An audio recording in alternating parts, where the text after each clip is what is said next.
Back, everybody. The expectations are exceptionally high for this year's Cyclones football team. With one of the more experienced teams in the Big 12 this year and a red-hot quarterback, they rightfully are where they should be. Last year's Week 1 rainout put a damper on the start of the season. A loss to UNI certainly would do the same thing. The Cyclones and Panthers tied at 3 at the third, which is where we'll pick things up. Brock Purdy on the play action hits Arkansas transfer LaMichael Petway from 7 yards out.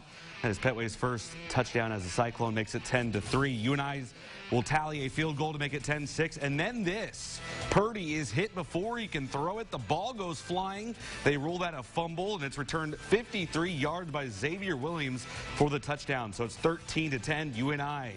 Panthers smelling an upset coming. Cyclones have an answer in the fourth. Purdy to Deshaunte Jones with a one-handed catch. Iowa State takes a field goal, sends this one into overtime. Both teams trading field goals in the first OT, so we go to the second overtime. Iowa State with the ball. This time they find pay dirt. That is Petway again for the score. UNI, though, they are tough to close out. Will McElvain scrambling, eventually rolling out to his right, and he is going to hit Trevor Allen, who was all alone in the end zone. This will send it to a third OT. UNI took a field goal with their possession. Iowa State on the goal line trying to end things. Crony coughs up the football, but Brock Purdy dives on into the scrum, and he recovers it. So the Cyclones, there you get one more go at it, and they end it with a 1-yard scoot from Crony, and that is how this one ends. A nail-biter. Iowa State gets the win 29-26. Here's John Schaefer with post-game reaction. A year ago, Iowa State's season opener was spoiled by thunderstorms. This year, nearly spoiled by a guy named Will McElvain, a redshirt freshman quarterback for the UNI Panthers. Iowa State does come out with the win, but questions still remain, especially at the offensive line, and the running back battle is still in full effect. Matt Campbell said he wasn't too disappointed in how his O-line handled things today.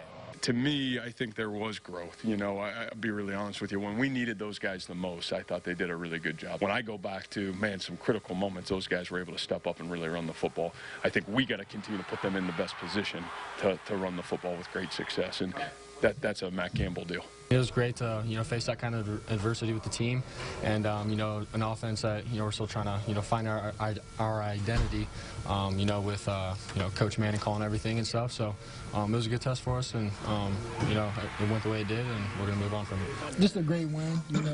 He's proud of us for handling adversity, and that's really what it was. This team didn't fold.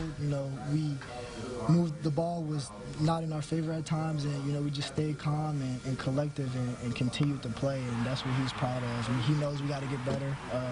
This bye week is going to help us tremendously. Now the Cyclones get a Week 2 bye, early in the year, but Matt Campbell very excited to use this game as a learning experience, really get ready for the Hawkeyes in a couple of weeks. Reporting from Jack Trice Stadium, John Schaefer with your Cyclones report.